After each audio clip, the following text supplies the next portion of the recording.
NC के senior leader और additional general secretary doctor Mustafa कमाल ने एक मुतनाज़ा बयान देते हुए कहा कि बीजेपी हुकूमत श्री अमरनाथ यात्रा पर सियासत कर रही है और तकसीम पैदा कर रही है। न्यूज़ 18 से बात करते हुए कमाल ने कहा कि यूटी इंतजामिया ने पिछले साल झूठ बोला था, 8 लाख से ज्यादा यात्री आएंगे जबकि सिर्फ 2 लाख ही आए।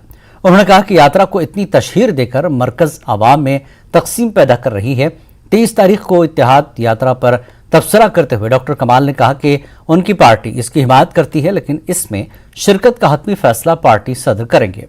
मुस्तफा कमाल के बयान पर रद्द-ए-अमल ज़ाहिर करते हुए साबिक डिप्टी सीएम और senior BJP leader Kavinder Gupta ने कहा कि मुस्तफा कमाल ने ऐसा बयान गैर जरूरी तौर पर दिया है।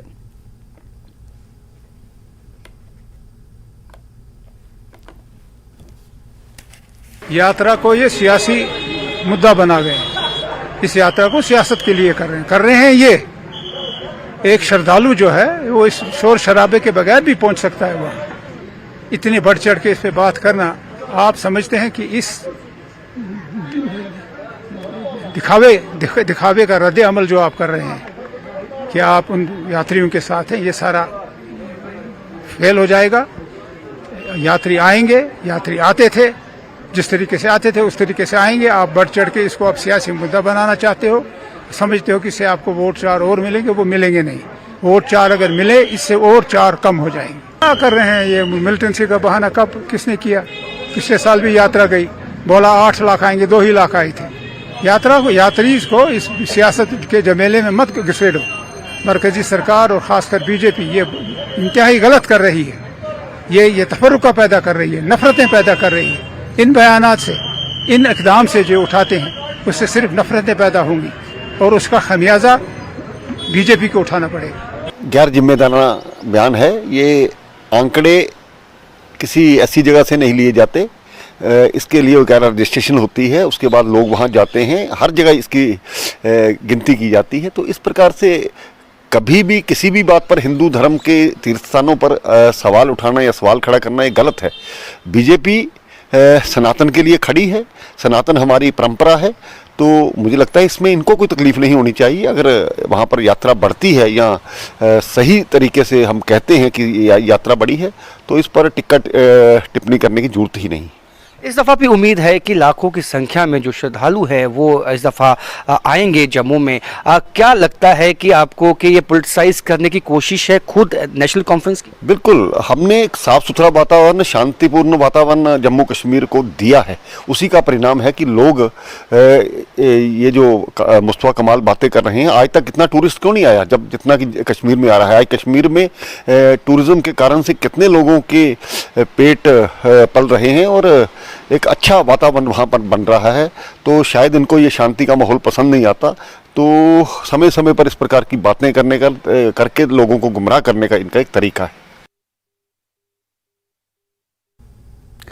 नेशनल कॉन्फ्रेंस के सदर डॉक्टर फारूक अब्दुल्ला ने श्रीनगर में चंद रोज कबल आवारा कुत्तों के हमले में 10 साला बच्चे की मौत पर लेफ्टिनेंट गवर्नर इंतजामिया को आड़े लिया।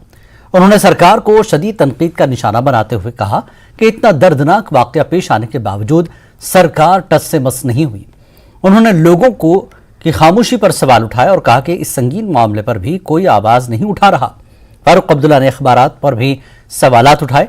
फारूक अब्दुल्ला ने बडगाम के मागाम में तंजीमुल मकातिब के साबिक निगरान सेक्रेटरी मरहूम अली मोहम्मद मीर के इंतकाल पर ताज़ियत पुरसी की तकरीब पर खिताब किया।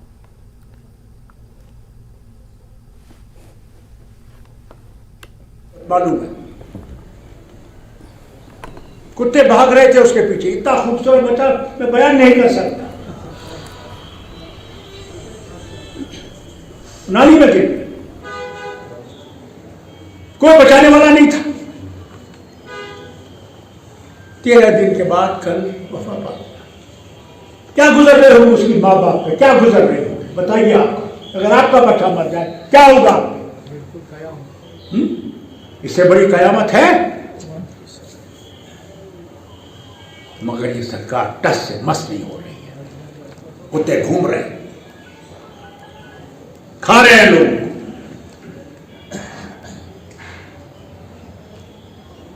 और हम में से कोई आवाज नहीं उठा रहा क्यों? हम डर गए, घबरा गए।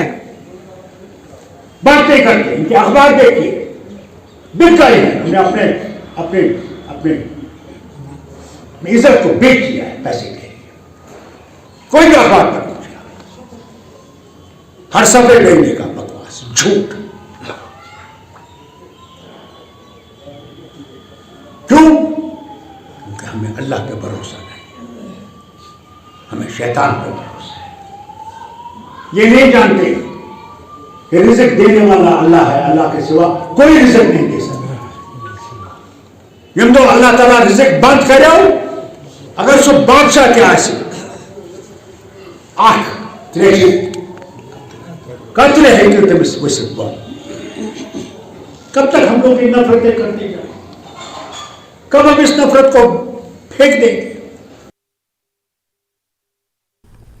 बीजेपी की सीनियर लीडर और जम्मू कश्मीर वक्फ बोर्ड की चेयरपर्सन डॉक्टर दरख्शां द्राबी ने कहा कि बीजेपी जम्मू कश्मीर में अमन और आज़ादी के लिए जमीनी सतह पर काम कर रही है। उमर अब्दुल्ला की जानिब से असेंबली इंतखाबात न कराने पर बीजेपी को जिम्मेदार ठहराने पर डॉक्टर दरख्शां द्राबी ने कहा कि बीजेपी ने जम्मू कश्मीर में अमन और आज़ादी के लिए काम किया है, यही वजह है कि आज लोग खुश हैं।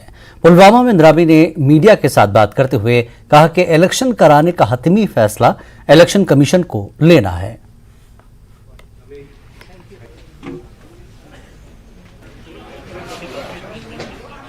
काम कर रहे हैं, इलेक्शन कमीशन का ये दायित्व है, वो कब इलेक्शन का बिगुल बजाए। हम तो काम कर रहे हैं, ग्राउंड में काम कर रहे हैं, जब वो बिगुल बजाएगी हम सारे तैयार हैं। उमर साहब जब चीफ मिनिस्टर भी थे, उन्होंने यहाँ 50 साल 60 साल राज किया है, तो अब हम उसके बाद 30 जो साल हुए, उन 35 सालों के बाद अब यहाँ पर कहीं पे हम चैन की सांस ले रहे हैं। अब ये चैन की सांस रहे, इसके लिए हम काम कर रहे हैं, क्योंकि लोगों में एक जो खुशी की लहर आज की डेट में है मोदी जी की सरकार में, उसको हम कायम रखना चाहते हैं। डेमोक्रेसी का हिस्सा है इलेक्शन, और हम उसके लिए तैयार है। हमने पिछले 5 सालों में भी ये इलेक्शन कराए, चाहे वो PRIs के थे, चाहे DDCs के थे, चाहे कमिटीज के थे। इलेक्शन प्रोसेस तो यहाँ पे कब से शुरू है। अब रही, क्योंकि जब आपको अमन लाना है, तरक्की करनी, उसके लिए आपको बहुत सारी मशीनरी और बहुत सारी मेहनत की ज़रूरत है, वो बीजेपी ने की। हमने ज़मीन हमवार की है। अब जब बिगुल बजेगा तो इलेक्शन भी होगा। महाराष्ट्र के वज़ीर आला एकनाथ शिंदे श्रीनगर में हैं। शिंदे ने आज जम्मू कश्मीर के LG मनोज सिन्हा के साथ एक खैर सगाली मुलाकात की। उन्होंने कहा कि जम्मू कश्मीर में बहुत तरक्की और तब्दीली आई है, इसके साथ ही यूटी में आने वाले सयाहों की तादाद भी बढ़ रही है। शिंदे ने कहा कि उन्होंने LG से दरख्वास्त की है कि वो रियासत से आने वाले सयाहों के लिए जम्मू कश्मीर में महाराष्ट्र सदन की तामीर में सहूलत फराहम करें।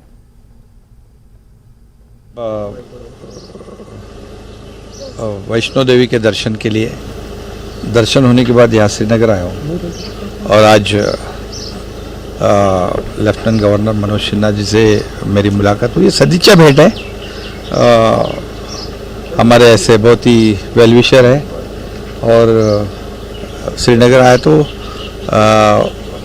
उन्होंने चाय पे बुलाया, आ गया, बातें हो गई। बड़ी संतोष की बात है कि पिछले बार से ये बार बहुत ही जमीन आसमान का फ़र्क है। डेवलपमेंट बहुत हो रहा है, काफ़ी हम लोग देख रहे हैं, रोड का काम शुरू है, और टूरिस्ट भी बहुत काफ़ी बढ़ गए हैं, ताकि एक लोगों में विश्वास पैदा हुआ है कि आज लोगों को जो सुविधा चाहिए वो आज सुविधा मिल रही है। और जब मैं खास करके आदरणीय देश के प्रधानमंत्री नरेंद्र मोदी जी के नेतृत्व में गृह मंत्री अमित शाह जी ने जो ये 370 धारा वाला जो धारा हटाया, और उसकी वजह से बहुत ही काफ़ी चेंजेस यहाँ पर बदलाव दिखाई पड़ रहा है, और टूरिज़्म बढ़ रहा है, काफ़ी प्रोजेक्ट का काम शुरू है, लोगों को काम मिलेगा और रोज़गार मिलेगा। ऐसे कई प्रोजेक्ट जो है इससे पहले कभी दिखाई नहीं पड़ रहे थे, लेकिन आज देख रहे हैं कि सभी जगह काम शुरू है, एक डेवलपमेंट हो रहा है, और लोगों को चाहिए डेवलपमेंट। तो निश्चित रूप से ये तो स्वर्ग है, नंदनवन है, और इसमें जो टूरिज़्म जो टूरिस्ट है ये बहुत बड़े पैमाने में पूरे देश में नहीं दुनिया भर से आते हैं। श्रीनगर के डिप्टी कमिश्नर मोहम्मद एजाज असद की सदारत में DLCIC की एक मीटिंग मुनक्किद हुई। मीटिंग में जिले में मजहबी मकामात और असासों की तरक्की और बहाली के लिए जारी कामों की पेशरफ्त का जायजा लिया गया। डिप्टी कमिश्नर ने माली साल 2023-24 में श्रीनगर में आर्किटेक्चर और मजहबी मकामात, विरासती मकामात की बहाली, अहिया, तहफ़्फ़ुज़ और देखभाल के लिए तैयार किए गए एक्शन प्लान पर तफसीली गुफ्तगू की। इस मौके पर DC ने मीर सैयद अली हमदानी रहमतुल्लाह अलैह के खानखाही मौला विचारनाग में शिव मंदिर, खानखाही नक्शबंद साहब रहमतुल्लाह अलैह समेत श्रीनगर में जिले के 11 मजहबी मकामात, विरासती मकामात की तामीर नौ, बहाली, तहफ़्फ़ुज़ और देखभाल के लिए मंजूरी दी। मीटिंग के दौरान DC ने गणपतियार में मंदिर की बहाली, सैयद मोहम्मद हुसैन मजंदरानी के मज़ार की बहाली और तहफ़्फ़ुज़, खानखाही सुख्ता में तामीर नौ के जारी कामों की पेशरफ्त और सफ़ाकदल में राम मंदिर की तरक्की और बहाली का भी तफसीली जायजा लिया। DC इस मौके पर कहा कि प्रोजेक्ट्स का मकसद तारीखी, सकाफती, मजहबी अहमियत के हामिल मजहबी मकामात, विरसे के मकामात को जिंदा करना और महफूज करना है। इसके अलावा ये हमारे सकाफती मुआशरे के हर तबके की नुमाइंदगी की अक्कासी करता है। कश्मीर न सिर्फ अपनी सकाफत और खूबसूरती के लिए माना जाता है, जम्मू कश्मीर अगर माना जाता है तो अपनी रिलीजियस टॉलरेंस की वजह से, अपने अकीदे की वजह से। कल डिविजनल कश्मीर श्रीनगर ने एक मीटिंग बुलाई। उस बैठक में ये तय किया गया कि 11 ऐसी जगहें हैं जिनकी रेस्टोरेशन होगी, जिनकी रिकन्स्ट्रक्शन होगी और जिनकी प्रिजर्वेशन होगी। इनमें से कुछ जगहें जो हैं वो जेठियार देवी टेम्पल है, भैरव मंदिर छत्ताबल है, शिव टेम्पल वेसारनाग है और जहां हम इस वक्त खड़े हैं नक्शबंद साहब, ये भी उन 11 रिलीजियस टूरिज्म प्लेसेस में से आता है। यहाँ पे हम ये भी जिक्र करना चाहेंगे कि 32 साल पहले कई सारे लोग जिनको कश्मीर छोड़ना पड़ा था, उनकी वो आखिरी इबादत, उनकी वो पूजा, उनका वो आखिरी सजदा कहीं ना कहीं पीछे छूट गया था। और उम्मीद यही है कि आने वाले दिनों में जिस हिसाब से जम्मू एंड कश्मीर एडमिनिस्ट्रेशन इस वक्त रिलीजियस टूरिज्म को प्रमोट कर रही है, वो लोग वापस से आएंगे इसी उम्मीद से कि जो उनके छूटे हुए सजदे थे, उनकी छूटी हुई पूजा थी, वो 32 साल बाद वो फिर से करेंगे। न्यूज़ 18 के लिए आफाक शाह के साथ मैं सरोज कफील। JMIC बानिहाल ने 17 साल पुराने फौजी जवान कत्ल केस में क्लोजर रिपोर्ट को मुस्तरद करते हुए मजीद तहकीकात का हुक्म दिया और SP रामबन को तहकीकात की निगरानी करने की हिदायत दी।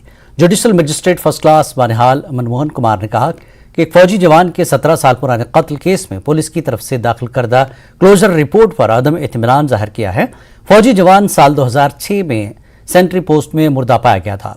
जुडिशल मजिस्ट्रेट ने केस की मजीद तहकीकात 3 माह के अंदर मुकम्मल करने का हुक्म दिया।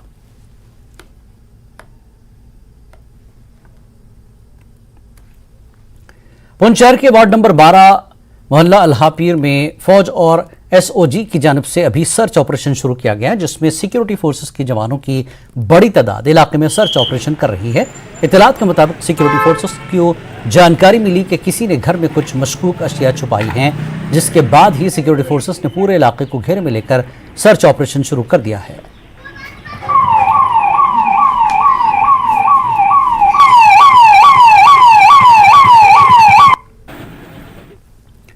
जम्मू कश्मीर में फुटबॉल हालिया बरसों में मुख्तलिफ घोटालों से मुतासर हुआ, जिसकी वजह से फुटबॉल बरादरी और आवाम में गम गुस्सा पाया जाता है। इन घोटालों में बिरयानी घोटाला, बेबी लीग घोटाला, मुफ्ती मेमोरियल घोटाला और कोविड घोटाला शामिल है। इन घोटालों ने कश्मीर में फुटबॉल इंतजामिया की शफाफियत और जवाबदेही के बारे में संगीन खदशात को जन्म दिया है। फुटबॉल बरादरी इन मसाइल को हल करने और मुजरिमों को इंसाफ के कटघरे में लाने के लिए फौरी कार्रवाई का मुतालबा कर रही है। जम्मू कश्मीर फुटबॉल एसोसिएशन के इंतखाबात जल्द से जल्द कराने का भी मुतालबा किया जा रहा है।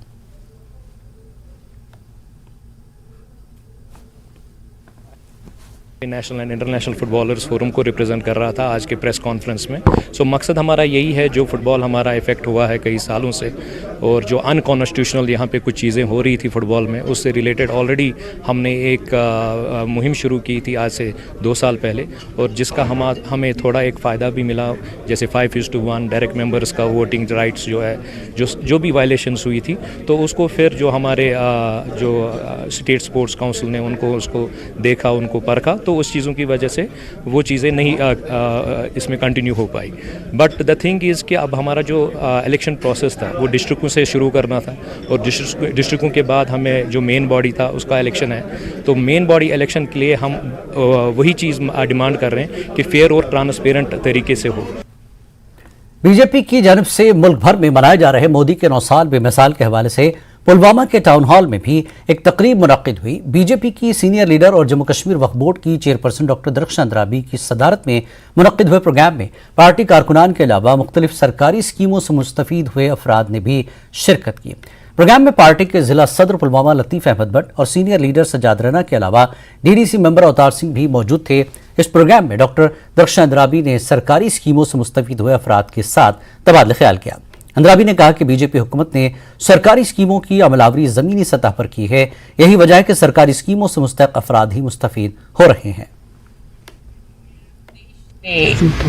कार्य किए और वो वाकई में बेमिसाल है और जम्मू कश्मीर में भी आप देख रहे हैं कि यहाँ पे भी कोने कोने में जितनी भी हमारी स्कीम्स थी वो हमने बेनिफिशरीज तक पहुँचाई और आज उसी कड़ी के सिलसिले में हम यहाँ पे पुलवामा के हॉल में यहाँ पे जमा हुए हैं सारे अपने पार्टी के वर्कर्स, डिस्ट्रिक्ट प्रेसिडेंट्स, प्रभारी और जो बेनिफिशरीज है आज उनके साथ हमारा मीट है।